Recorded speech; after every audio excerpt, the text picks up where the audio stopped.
All right, questions for BJ. We'll get a mic to you and call on you. We'll start with Jake. Coach, Jake Nichols with Sports Illustrated. Can you just talk about what you've seen from Juwan Mitchell so far and what he's brought to this defense? The biggest thing with Juwan, with the group that we have, because it's so young and hasn't, they haven't had real collegiate experience. He brings a lot of that. He's played major college football. He was a starter in another Power 5 conference, so he brings a lot of savvy and brings a lot of veteran leadership, which is what this group needed. So he's been a welcome addition, for our unit. What have you seen from him so far? Like I said, savviness as far as seeing formations and, being able to get lined up, knowing what adjustments are, just because he's, been a part of, two, pretty, complex systems at the university he was at last time. So that's been, number one thing. We just kind of gotten pads. So, we finally got the physical part of it, and, he did a good job there. But, we want to get to a scrimmage before we put the, evaluation, the permanent evaluation on. Brent and David. Yeah, Coach, how different does your role feel now compared to spring one? And two, just your overall assessment of your physicality today. I know it's not a scrimmage, but just the physicality of that group today, first day of pads. First question, obviously just, strength in numbers. At the end of spring, I think we were actually repping maybe 5 guys, in that whole unit. So we were really, really thin, getting, obviously some of the guys that transferred in and getting, some of the guys back that were injured has been huge. Now we can get some quality reps and guys are not, trying to save themselves, just trying to survive practice. And, it increases the competition level, which is, I always say is the best coach in the world is competition. So, that's been, a bright spot. In the spring, everybody was like, you might have to suit up. And I don't think the Vols fans want to see that. So I'm glad we got the numbers that we have. And your physicality today, even though it's not a scrimmage. Yeah, first day in pads is always an exciting day. Been happy with it. Our guys, when we've been in, thud tempo, which is just wrap up tempo, we've had guys that, kind of been a little too exuberant and taking guys to the ground. So when we get the opportunity, we had the opportunity to do it today. I thought the guys really stepped up and did a good job there.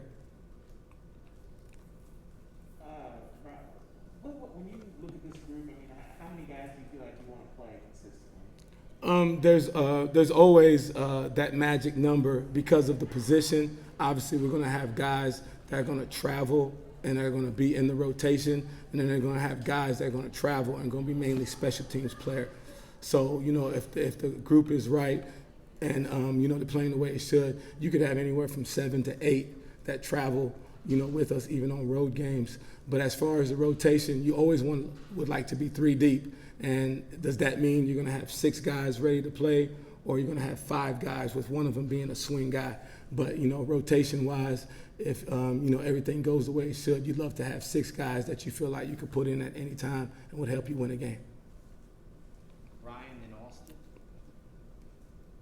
Hey Brian, just what are your thoughts so far on what you've seen from Mohan and also Aaron Willis since he wasn't out there this spring? Both obviously young kids.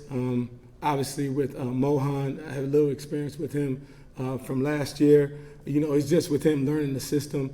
The challenge for him was always how to play a stack linebacker because he was a edge rusher in high school. So he's been really good. He's been better than I thought he would be as far as the learning aspect of it and learning to read and react. It's just instead of just being an upfield pass rusher.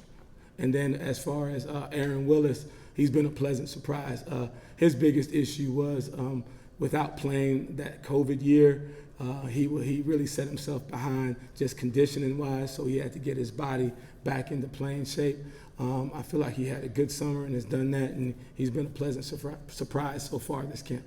Austin in the middle. Coach, when you look at the defensive side as a whole, I know your room kind of was a perfect example of this. You just talked about it, but how different does this defense feel having these new bodies on the defensive line, linebacker, secondary, and then 2, Garland? How much growth have you seen from through spring practice to now? As far as the defense as a whole, I think we all feel it as coaches. I think they would say, per man, that, we feel like we're coming together as a unit. Obviously we were able to get, new guys, both freshmen and transfers at all three levels, and they're all paying dividends. And kind of like I said about the linebacker room, we feel like we have so much more depth, but, depth is one thing and quality depth is another. And we feel like we're really building that with the guys that we've brought in. And as far as Pat Garland has been, I think he's actually improved from the spring. He was another young man who came in as a defensive back and had to learn to play linebacker. And you can see the, progress he's made from the first day of spring to right now. And, we think he's going to be a big factor for us on defense this year. Patrick and Vince. There's kind of a two-part question. First, you didn't get to see Jeremy Banks in the spring. What do you kind of see from him the first week, or what he practices, how he could fit it? Kind of secondly, those two linebacker spots, are they interchangeable? Is there a certain skill set you want at one and a different one you want at the other? Could you kind of maybe explain what the differences are in those two spots? Yes, sir. Jeremy Banks, he's one of my, favorite guys on the team. You're talking about a young man that I obviously wasn't here, but had to overcome a lot just to get, here and be able to suit up for us. Obviously he plays the game hard. He's 100 miles an hour, for every play. And the biggest thing with him, we're just trying to get him to play under control and, play within the system. But you never question his effort, never question his toughness. So he's been, a pleasant surprise. And I think as far as the positions, he, starting with Jeremy Banks, he's probably a prime example of a guy that could play both spots. We like to have them to be interchangeable. Obviously, our weak side linebacker, which we call our Will, is a guy that is probably going to play in space a little bit more, where you have to walk out on a receiver and, be a little bit more of a blitzer. Our Mike linebacker is probably more of our run defender. He's going to be in the box and have to take on offensive linemen, and make all the, coverage checks and front checks. So you'd like them to be interchangeable, but, they have specific skills. But I'll say this, based off of the offenses now with the spread, starting with our offense that we see every day, those guys really do have to be interchangeable because it's turned into a space game, and they're going to have to go out there and walk out over receivers and make plays. So we'd like them to be interchangeable athletically, but we do have their, specific skills for them, per position. What's the communication been like with your group to other units, being able to communicate with the front and the back end? What have you seen from that sort of IQ and communication standpoint of your group? I think it's been good. That's one of the things Coach Banks always harps on. There should be some sort of communication every play, whether it's, what you see from the offense or, what our adjustments are on defense. And, that's always the challenge for our guys, especially with the tempo that we see every day. But I think they're getting better. We correct things on tape, and it seems to be carrying over on the field. So, that's something that they're working on, but it can always get better. If it's not 100%, it's always something you want to work on. But we feel like we are, trending in the right direction as far as the communication, on all three levels. Rob and Wes. Coach, Morgan Joseph, is he found a home yet? And is he a guy that can play inside or outside, or are you guys nailed in on what he's going to do? Morgan has been with us at the inside linebacker spot, and we have some, specific packages where we're going to try to use him, and as a pass rusher, because we feel like he does that, really well.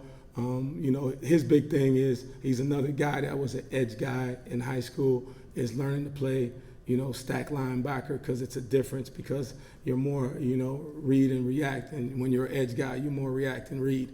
And right now, he's still trying to learn what to do as far as a stack linebacker, but he's been really good, our first 6 practices.